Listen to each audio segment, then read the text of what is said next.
Will Hardy and the Utah Jazz are zoning it up on their way to a 2-game win streak plus massively improved guard play. We're talking about it next on Locked On Jazz. Pow.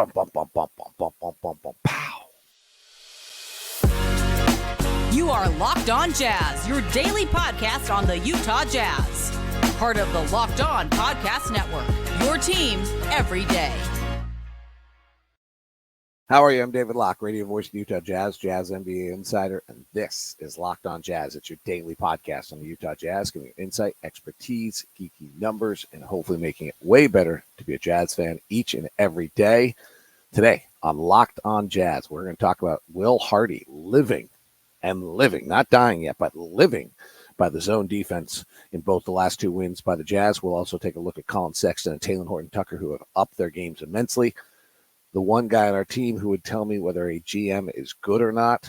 We'll touch on that, and then it's a Friday edition. Will Points gained it for you as well today. I have a few Ask LOJs that came in without my request. I'll try to get to those as well. As I mentioned, I'm David Locke. I'm the radio voice of the Utah Jazz, Jazz NBA insider, and this is Locked On Jazz. It's your daily podcast on the Utah Jazz, giving you insight, expertise, and geeky numbers, and hopefully making it way better to be a Jazz fan each and every day. Thanks so much for making Locked On Jazz your first listen. And thank you to all the everydayers out there who take advantage of the fact that we're free and available on all podcasting apps and on YouTube. All right, a little quieter today. I have a tendency to sometimes forget I have a microphone. If anybody remember Fisher and Todd and Fisher? A great morning show for a long time. Scott Fisher used to always tell me I should broadcast with the ear off and stop yelling. And last night they told me I was one of the loudest announcers in the league. So I'm a yeller, but right now it is 6:20 in the morning, and Ron Boone is in the room next door to me. I don't want to wake him up. And we have had tumultuous travel on this trip. For those who have not heard, what makes last night's win pretty impressive is when we left Salt Lake for the Knicks game, we got to the airport. I got on the plane. I sat down with Craig Bolerjack and Travis Henderson, who have been working incredibly hard on the Jazz documentary that they're putting together, including we both sat down with John and Carl recently, each for a few hours. Quincy Lewis has been setting these up, and Bowler had just finished a 2.5, 3-hour interview with the mailman, and he was just telling me about it. And then Travis, who's our Emmy Award-winning director and producer, was telling me about his time in Spokane with John. It was just incredible. And then all of a sudden we both all looked at each other like, we've been doing this for a long time. And turned out that our 10:35 flight, which is probably a little bit of a rush, so call it 11, out of Salt Lake to Portland, was not going to leave till 2 a.m. We had a plane problem. They had to switch planes, get different pilots. It happens. So that just delayed us a lot. So why there was no Locked On Jazz yesterday, because by the time we got in at 4:20, got to bed a little bit before 4:50 to get everything done. Locked On Jazz was the thing that fell off the list. And this morning, last night, we had a minor delay again, leaving. So we got in about 1:45 to our hotel room last night, I think. So I don't want to wake anyone up with my yelling and screaming on an early morning edition of Locked On Jazz. All right. So that's why. The Jazz, this is crazy. So zone defense in the NBA is like, it's not a gimmick, but it's like a change of pace. And you do it for like a possession or two, and then everyone gets out of it. Like, no one lives in the zone. Miami plays the most zone of anyone in the NBA. They played like 10. This year they've played 11% of their possessions as zone. There are only 17 teams that have played more than 2% of their possessions in zone. The average team in the league is 2.2. There are like 8 teams that are below 1.5% of their possessions in zone. Like, some people just never, ever go to zone. The Jazz have now played zone because of the last 2 games, 9.5% of their possessions, like a season. They're the second most of any team in the NBA. But in the last 2 games, they haven't played a little zone. They've played the majority of the game in zone.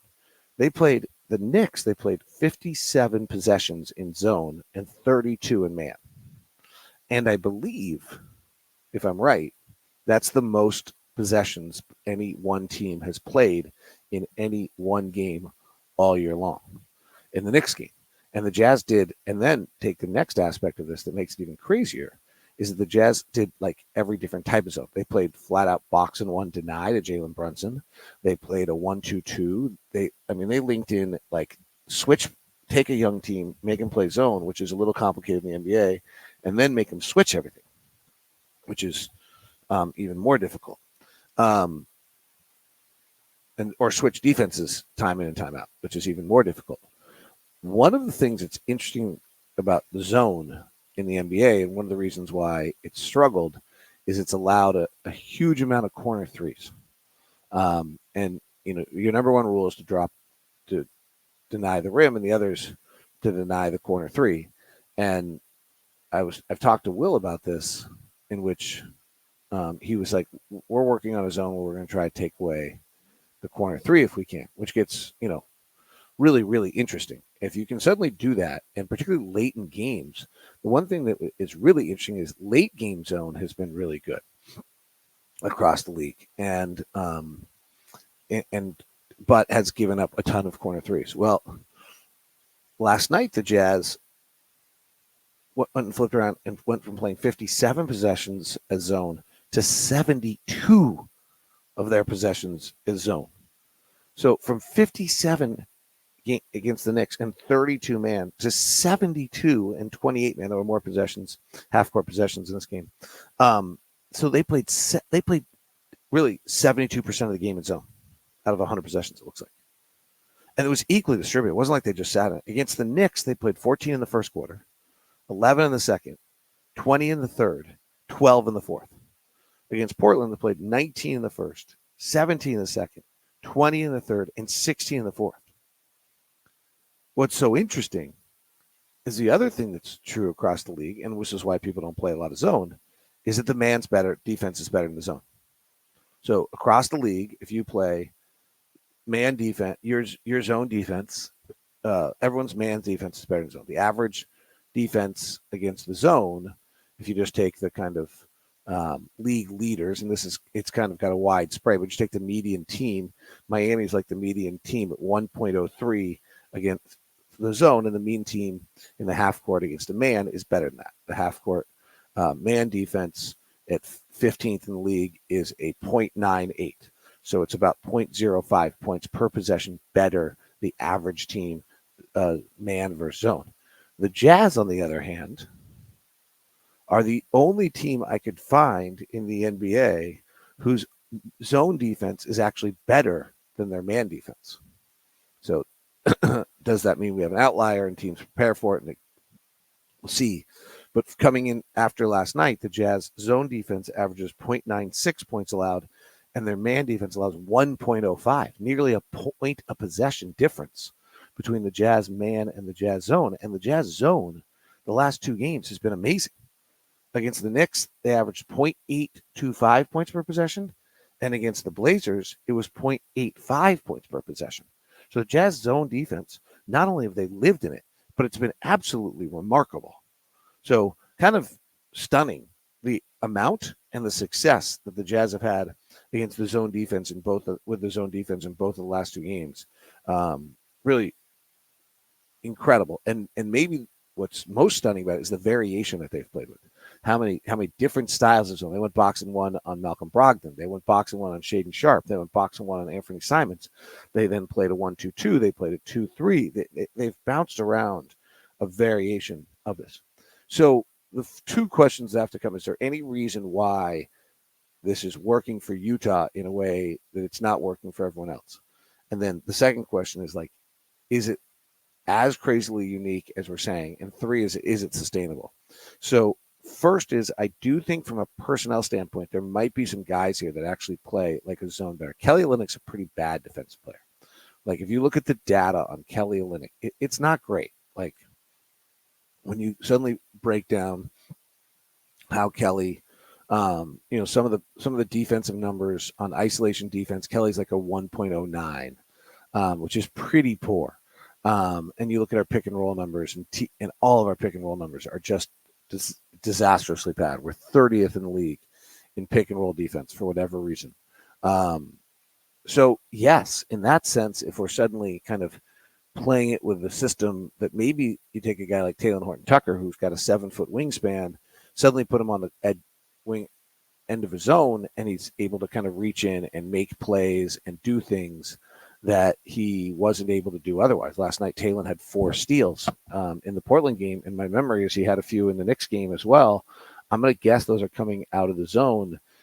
He did not actually have any much, just deflections, and able to do that. Simone is actually just a pretty good defensive player, but he's really a smart player. You can watch Simone and really tell this guy's been a pro for a long time, both on the offensive and defensive end. He moves where he's supposed to. Kelly, as I mentioned, is not a particularly good statistical defensive player, but he sees the game well. He moves well. He's taking up space. Taylor Hendricks, who doesn't know how to defend yet, is suddenly long and athletic and able to use his defense in such a manner. And Collin suddenly, instead of having to try to play one-on-one on a man, has really been the guy who's been playing the one in the box and one. So there is a personnel aspect that maybe there's some things the Jazz are doing from a personnel standpoint where this does work really well. I do think the variation has kind of unnerved both the two teams, and we'll see what happens when teams suddenly have to prepare for it. You're going to make teams prepare very differently than they're used to preparing if they have to suddenly practice a zone and work against a zone in the day before. And then the other one is, I would just say, like, the numbers are stunning. Like, to have a team play 57 and 72 possessions in zone, it's just like, it doesn't happen in this league. To have a team go all have 15 possessions in each quarter in which they play zone, you don't really see like they did last night. So I think in those senses it is really crazy. On the other end, Ron and I watched Oklahoma City versus Sacramento last night on the plane, and Domantas Sabonis is basically playing a one-man zone the whole game. He's just not guarding, and he's signaling to everybody the whole time of who he's going to go get and things of that nature. So in that sense, I'm not sure. I think it's that crazy because frankly, there's a variation of this going on, that everyone's goal right now is to leave their big at the basket. And so in that sense, I think, Will's taking it to a pure zone. Other people are doing it in a different version. The last thing I wanted to jump on was just, what's happened in the corner three. So we allowed Portland to have 11 corner threes, which is a little high. Like, that's big variation. In the first quarter, they got 4. In the second quarter, they got 2. In the third quarter, they got 3. They missed all of them. In the fourth quarter, when things got a little loose, they got another 2. So that's, let's keep an eye on it. 11 out of 11% of your shots from the corner threes is probably too many. It's from just a defensive structure, and maybe that's where you have to sacrifice in the zone, is that you decide you're willing to give that up. I'm a little hesitant on that. I think, if you can protect the rim, protect the corner three, I'm a very, very big believer in shot distribution defense. Like, over time, that's, you just force people into the shots that are best. They allowed the Knicks 10 corner threes in the previous night. So, both these teams then shot really poorly on above the break threes. Knicks went 5 of 29 on above the break threes, which is fine. But if you only allow the Knicks only got 16 shots at the rim, and they got, it looks like they got 10 corner threes. Like, that's going to turn out to be a pretty good shot distribution day. And that's really what, you're trying to find overall. So, but the corner threes are usually pretty representative of whether your defense is doing what it wants to. And last night, I mentioned you gave up 12 corner threes. And then the rim, there was just kind of an onslaught at the rim by both sides last night. They ended up with 36 shots at the rim. We ended up with 38. So shot distribution last night was not good. We may have benefited by playing the 30th ranked half-court offense in the NBA a little bit last night in this. All right. Pretty impressive, pretty exciting. We'll continue to talk about it and look at more and talk about Collin, Sexton, and Talen Horton-Tucker and the way they've been playing recently. So we're just getting started here on Locked On Jazz on a Friday edition of the show. Today's show is brought to you by Murdoch Hyundai, located 4646 South State Street, also located in Logan and in Linden. The Hyundai lineup of cars, absolutely fabulous, with just, super, super high quality. And, as I've said, it's up to you of what car you like and want to look at. I went and did the research, many years back when we started working for Hyundai and doing the Murdochs, 7-8 years, and in turn we bought 2 Santa Fe's and we bought an Ioniq. And I don't. Blake treats me really well, but frankly, it's not like I'm going and doing a bunch of price shopping at that point. It's just the right car. It's got the best safety features for the right price range, and I think they look great. And so we've been super pleased with all 3 Hyundais that we've bought so far from Murdoch. It's the no regrets experience that they want to give you and make sure you have over at Murdoch Hyundai. So stop by, visit 4646 South State Street, Logan or Linden, or feel free to email me first at dlock09@gmail.com, and we'll give you that VIP experience over at Murdoch Hyundai. Today's show is also brought to you by, ironically enough, Dave, which is a name I don't really like, but that's their company, and they choose it. I prefer David. But at one time or another, we've all needed a little financial help, and that's why Dave is great. Dave can get you cash when you need a hand between paychecks and can help you build credit by setting up extra cash advances on time. Dave would have been so useful at various times in all of our lives, and now thankfully Dave is here with the extra cash help. Dave is the banking app that's leveling that financial playing field. When you download Dave, you can get up to $500 in 5 minutes or less. No credit check, no late fees. It's part of the Dave Extra Cash account. Advance the money you need with no interest and then settle up later. Extra Cash gives you more to buy groceries, fill a tank, whatever bind you might be in. It's there to help you. Download Dave today at dave.com/lockedonnba. That's dave.com/lockedonnba, and you get up to $500 in 5 minutes or less. No credit, no late fees, no credit check, no late fees. Download the Dave app now. dave.com/lockedonnba. For terms and conditions, go to dave.com/legal. Eligibility criteria, instant transfer fees applied. Banking services provided by Evolve, member FDIC. Thanks so much for making Locked On Jazz your first listen of the day. Well, so much of the season has been about... Sorry, I got to take a quick drink.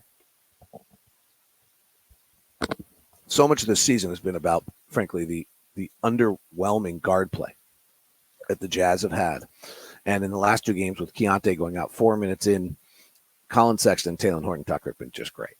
Collin got 50. Or Collin and Talen last night combined for 50 points. So Collin is just this incredible bundle of energy, one of the best drivers in the game. We've talked about it a good deal, and Will has really figured out how to play him predominantly off the ball and allow him to just go play. And he is truly one of the great scorers in this game. Like, there are just not a lot of guys who have a first step like him. He plays under control. He is terrific. He has a tendency to get overzealously just kind of wound up to such a high level that it gets away from him. And he has generally controlled that, other than when he guarded Jalen Brunson to the popcorn machine the other night, which was certainly the most Collin Sexton experience ever, when Collin played box and one and literally guarded Jalen Brunson all the way down the hallway off the court, which is illegal. So super impressive performances from Collin. The energy level is amazing. He just brings that. The zone defense has allowed him defensively to do kind of all of his strengths. And then the offensively, he has just been terrific. He's just getting into the paint, attacking the rim, breaking the defense, avoiding throwing the ball all over the place. The less decisions he has to make, and the more he can play with just that unabashed, kind of wavering energy, is when he's at his best. Talen's been really interesting. Talen is got 2 areas of his game where he has to improve offensively. 3. 1 is rim finishing. 2 is not getting in the lane and getting caught for the turnovers. And 4 is his catch and shoot 3-point shooting. I do personally think the fact that he's become the brunt of jokes of most Jazz fans and frustration this year, I think is a little unfair. In fact, I think it's a lot unfair. I think it's kind of gotten way out of control.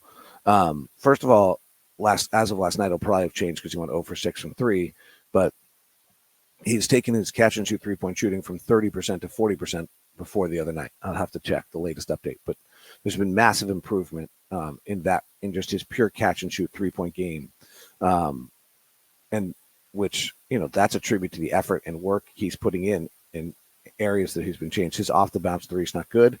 His shot selection sometimes leaves a little bit to be desired on those, but that's also someone's got to play off the bounce 3 game on this roster, and he's kind of been forced to do it, and it's not really what he does well. His catch and shoot 3 game after last night slips to 36%. Okay, well that's actually pretty good.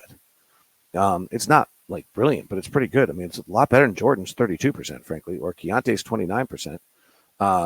It's Ochai's catch and shoot game is 38%. No one's like so really Talen's gotten much better at that. The other one that's super interesting in what is going on with Talen is he is changing his footwork on his drives to the basket. And while at times there are still, and I loved how Will Hardy said it this year, very loud plays that kind of look absurd and out of control, he is also beginning to really do a good job of kind of controlling his body coming into the lane, finding his spots. That little corkscrew layup seems to be something he's very comfortable with, and it's improving his rim finishing a decent amount. And that's an area where he really needed to improve. And as he begins to do those things, it's, this is a game changer for him. He went from making 62% of his shots at the rim to making 69% of the rim at the rim this year.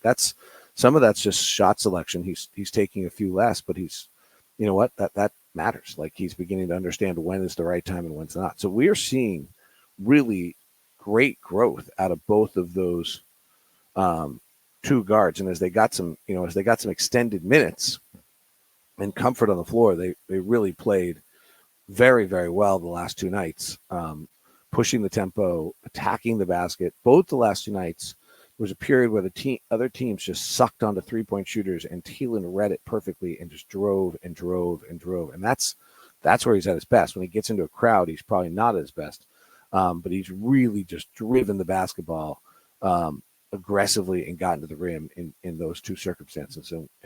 And so is Collin. Collin's a bona fide scorer off the floor. He's off the bench, and he's started the last 2 games and been really good. And he just plays with an unrelenting energy. And it's got to be contagious when the one guy on your roster is playing that hard. Now, sometimes he's all over the map, but he's really doing well.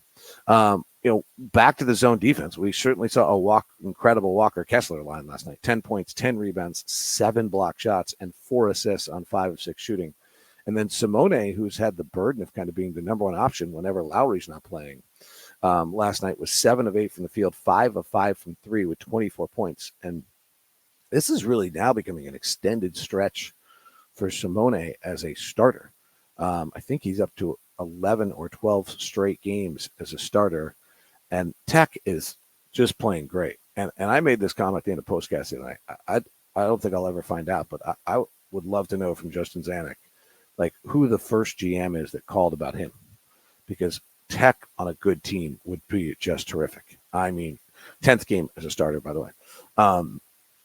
He understands the floor so well. He gets himself so open. He's a really good defensive player. He plays so hard. But if you put him on a team with a superstar who's bending the defense and he's able to react off that possession after possession, I think he could be really, really good. And I do think it's going to be interesting to see whether he stays in the starting lineup. He's just doing enough things, shooting the basketball, getting more and more comfortable. He's had 3 straight games in double figures, 19, 15, and 24 in his last 3 outings. He's obviously shooting it great right now. He's 11 of his last 22, 21 from 3. So that'll definitely skew your numbers. He's also, doesn't get the free throw line much, but he doesn't miss when he gets there. He's missed 1 free throw as a starter. He's a pretty good rebounder. He's willingly moves the basketball. I mean, there's a lot to like about this guy. He is really, really playing well. I'm not suggesting we trade him. I just would like to know who the first GM is who called about him, because it would tell me that they know something and that they scout. 13 points, 4 rebounds, 2 assists. He's averaging 44% from the field and 39% from 3 now as a starter in 10 starts. That's outstanding work. And that 39% from 3 is on 7 attempts a game. So that's having a bona fide impact in 28 minutes a night.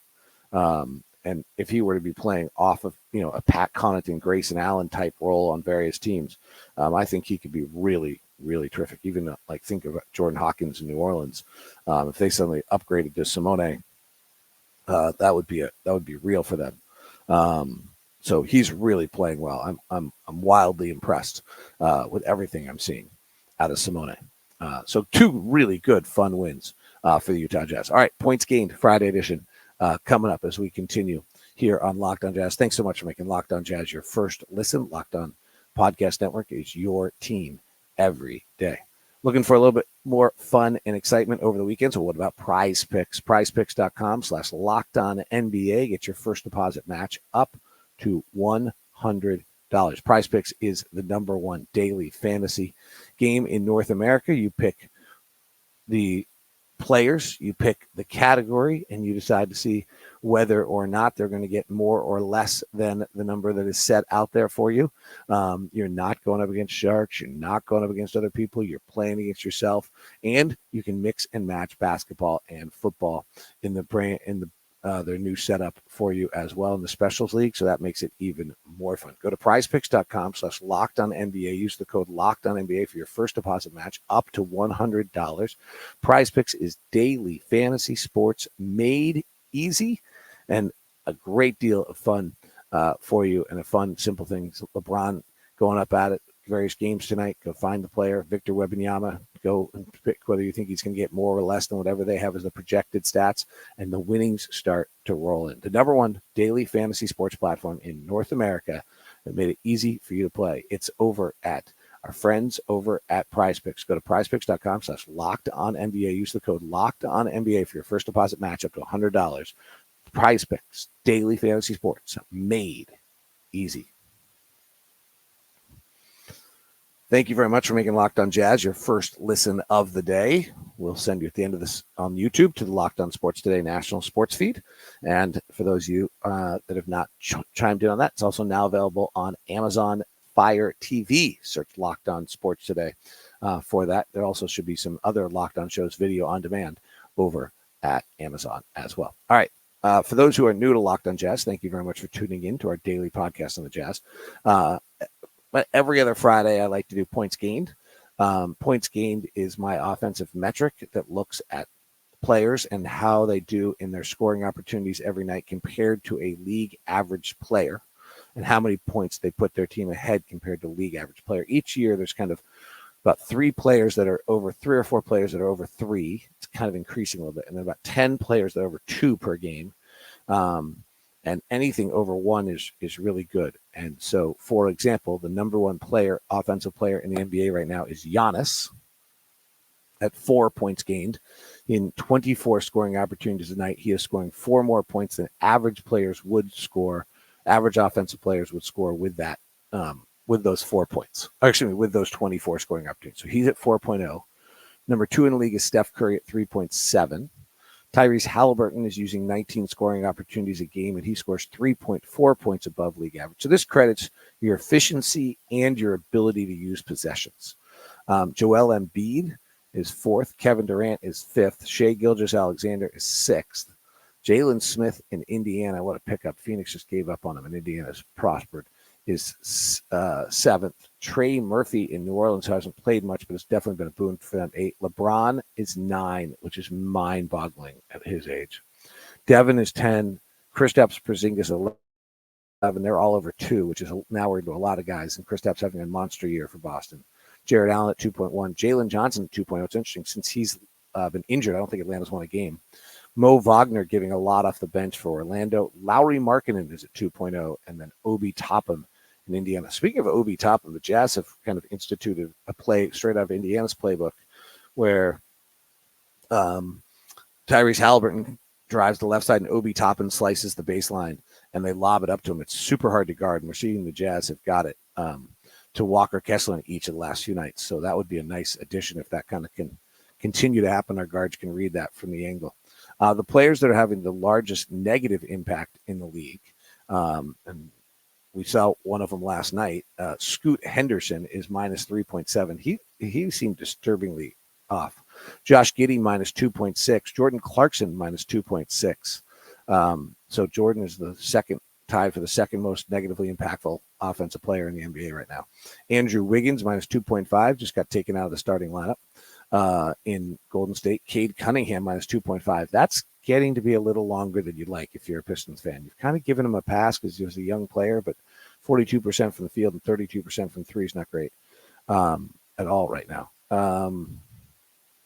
Wendell Carter, who has not played much this year.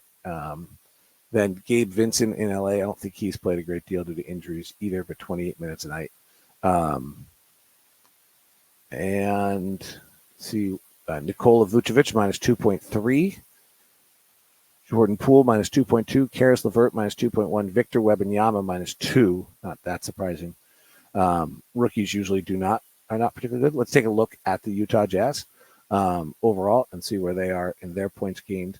Sometimes we do last 10 games, which would split the season in half at this point. So I did not do that tonight, but we'll do that today. Lauri's a plus 2.0. Kelly's a plus 1.3. Like Kelly on the floor just helps. I mean, I think what's partially like Kelly getting more minutes, who's more efficient, really helps us. Simone is a 0.1, which is good, really good for a small forward. Collin's a 0.1. So it's interesting, right? Like Jordan Clarkson's a minus 2.6 and Collin's a 0.1, and they've basically traded minutes here recently. That is a huge positive impact statistically on who we are. This is what I've always tried to kind of talk about in regards to this, is that the impact of a negative offensive player is really, really significant. And to the point of that is like, okay, so Jordan Clarkson's a minus 2.6. That is the same impact that more negative impact than LeBron's having positive impact on a game offensively. That's more negative impact than Devin Booker's having positive impact. That's more negative impact than Kristaps Porzingis is having positive impact. So if you put those two together, like that would be a negative 0.3. You'd still be below average. Like I just don't think we talk enough in this league about the negative offensive players and what an impact they have. And frankly, we kind of are going into this year knowing Keyonte's going to be one of those negative offensive players. So, when Keyonte's a negative 1.7 and Jordan's a negative 2.6, and that's in your starting lineup, like forget about it. Like it's crazy, almost impossible to overcome that because there's not like we have Lauri at plus 2, but that's it. So, when you suddenly take Jordan's minus 2.6 off the floor, and frankly, you take Keyonte's minus 1.7, and now only Talen is really your only heavily negative player that's playing.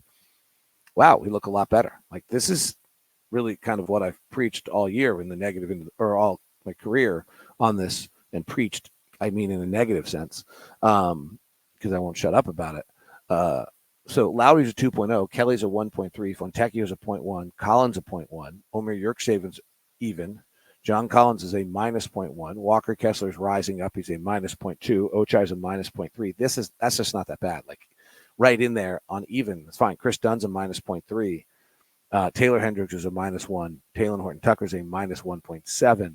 And Keyonte George is a minus 1.7. And then, as we mentioned, Jordan's a minus 2.6. So the concept of how you win a title is you get a roster in which your bench players are all even, and then your stars are fine. Then the possessions which move off of your bench players, then you're not getting negative impact. The Suns are close to it, except for that Bradley Beal's been negative to start the year, and then Yusuf Nurkic is a negative 0.8, which is super bad for a center. And they're still kind of playing around with Watanabe and Bates Diop, who are both negative, and Jordan Goodwin's getting a lot of time, who's negative. So as the season goes on and they're able to get healthier and reduce down, I think they're awfully close. Denver had it last year, but now Denver, with their bench, doesn't have, their lack of bench does not have that at all. Will be interesting to see what they do in the playoffs. But right now, and Aaron Gordon's just not having nearly as good a year. The bench guys on Denver are actually holding it together a little bit better. And the other one who's not having anywhere near the year he had a year ago is Nikola Jokic. All right, that is Locked on Jazz today. Hope you enjoyed. Hope you enjoyed points gained. We will look at more of that as the weeks go on. Thank you for being a part of the show and being a part of the Everydayers. It is Jazz and Sacramento on Saturday. I will say this, watching the game the other night, Sacramento or Oklahoma City, I don't know if you have enough time to get set up in the zone against the Sacramento Kings and the way that they push the ball up the floor. It's really something else, how fast they get into action. And I don't know that the Jazz will be able to get that zone going. Thank you very much for tuning in today. We'll send you right now over to the first on YouTube on the first ever national 24/7 sports stream called Locked on Sports Today.